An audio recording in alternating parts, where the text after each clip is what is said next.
On my computer here, I have an interesting PDF file. I'm going to link to it in the description of this YouTube video and or LinkedIn video if you want to read it yourself. But it's created by James O. Coplian, working for rbcsus.com. And the name of the PDF is Why Most Unit Testing is a Waste. And the file was a part of WikiLeaks Vault7 dump back from 2017. I don't know if James O. Coplian was working for a company who was doing consulting for the CIA directly, or if this document was just some document one of their employees found online and added it as a part of their onboarding training process of new software developers. But this document is what the software developers working for the CIA probably think related to unit testing. And I need to emphasize Vault7 was CIA's malware software development department, where they would have hundreds of thousands of all-day exploits, which they were creating software related to in an attempt at trying to basically hack the world. Right? And apparently it may see that the CIA also thinks that unit testing is useless. So I'll walk through some of the arguments, and you'll see the document. If you download it, you can read it for yourself. But basically what he is arguing is, first of all, it's a very interesting point about psychology here. Now, obviously, the CIA knows a lot about psychology and, you know, how the human brain works, deception, propaganda, and misinformation and intelligence gathering. Arguably is their primary task.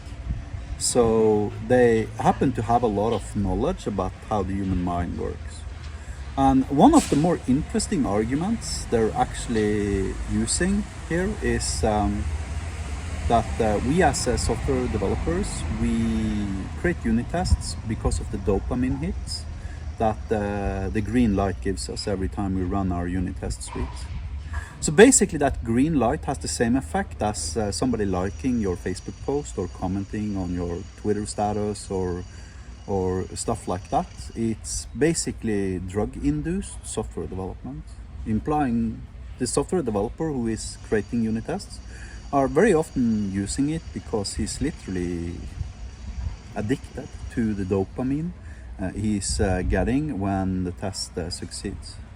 The document also goes through TDD specifically, and they're referring to research from 2008, 17 years ago, that proves that the primary assumption behind TDD, meaning the original reason why we invented TDD being test-driven development, is flat out a lie.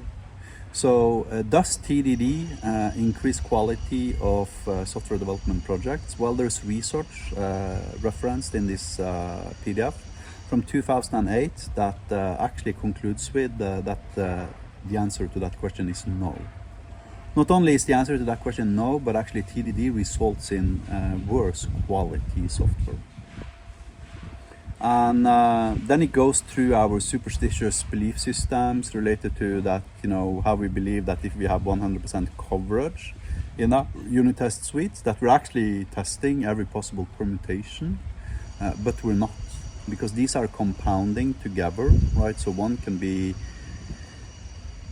the number of possible permutations basically becomes orders of magnitudes higher than the number of permutations you can create unit tests for in order to cover absolutely every possible permutation. Basically, it's like orders of magnitudes more number of different unit tests you will need than 100% coverage. So they go through a lot of our assumptions related to unit tests, and interestingly, a lot of the arguments are similar to arguments I have suggested here on this YouTube channel and on my LinkedIn profile. But basically, the conclusion, if you don't want to read the whole document, is that unit testing is completely useless, and that we are basing our belief in that unit test increases code quality on assumptions that simply does not hold up if we are to scientifically study them. So I didn't know about this document's existence before actually earlier this morning. Somebody posted a link to it on my LinkedIn profile in a comment. But this document was a part of a Vault7 leak back from 2017, implying it's basically a description and the ability to peek into the minds, hearts and minds of some of the most skilled senior software developers that exist on Earth. I need to emphasize people who was working for this department back in 2017. It was an extremely secret department. They required MK Ultra classifications for anyone even being considered to be employed there. And the secrecy level of that CIA department was insane. And people working there would be making, and yet again, this is like, 8 years ago, and some of the software developers working there would probably be earning between like 300,000 and $1 million a year, and they were extremely picky when they were hiring people for obvious reasons. And these people had access to zero-day exploits in literally every single piece of software that was ever created. Among other things, they had a hack for Samsung televisions, allowing them to remotely turn on and off the camera on your smart TV, and stuff like that. Router hacks to have root access to your router, etc., etc., etc. But ignoring that part, basically the CIA believes that unit testing is useless.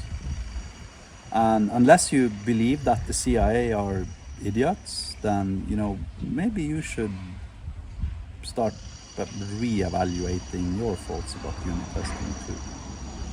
Have a nice day.